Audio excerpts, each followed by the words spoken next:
Well, the flow of this stream, excuse me, has changed quite a bit, dramatically actually, since I've been here last. Where the little waterfall is just a tree that's fallen across. You used to be able to walk all the way up from there to this deep pool, and I'm going to get to that in a minute if I can fit it on this short video. And there was like a bench down there made out of stone you can sit on and chill out all day. But this deep hole here is where it's really hard to see it. Is where a lot of these brook trout lay down deep in this deep hole here. And I can feel the cool air coming up off of that water all the way up here. I'm up about 30. You can see the cliff right here to the other side. It's about 30-40 foot down there. So let me see if I can get to the waterfall at least and show you the opposite direction.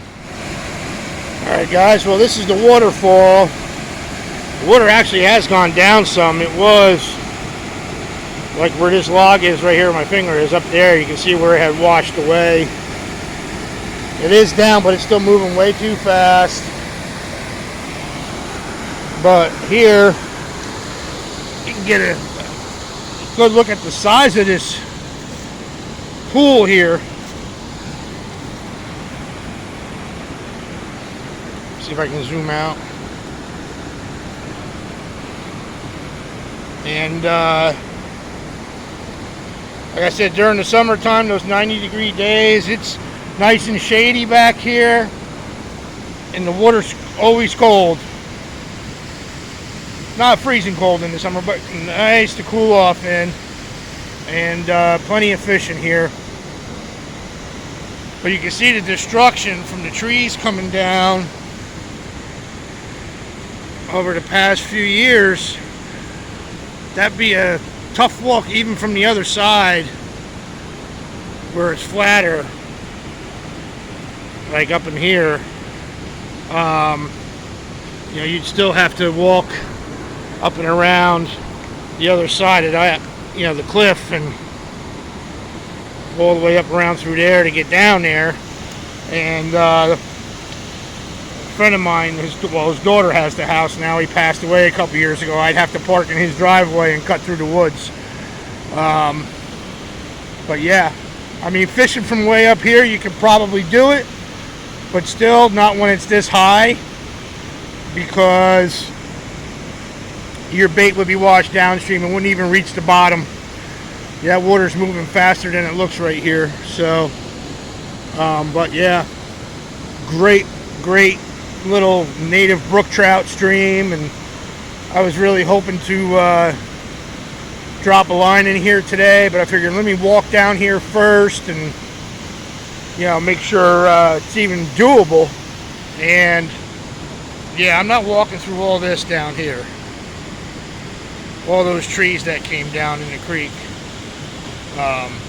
Not when it's like this. One wrong move and you're gone. So, but yep. And then just up around the turn here is a small roadside dump that I pulled some blob tops out of a few years ago.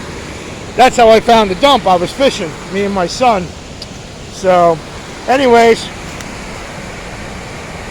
thanks for watching. At least we got some beautiful scenery here for you guys to look at. And we'll catch you on the next adventure. See you later. Real quick, guys, since this attempt at trout fishing video turned into something longer than a short, this is my buddy Justin's house. He owns all of this property here. This is the same creek. We are upstream from that mayhem I just showed you.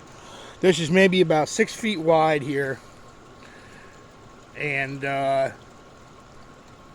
you know, this could be fishable. But Justin doesn't let anybody fish this. Even though it's a wild trout stream, it runs directly through his property.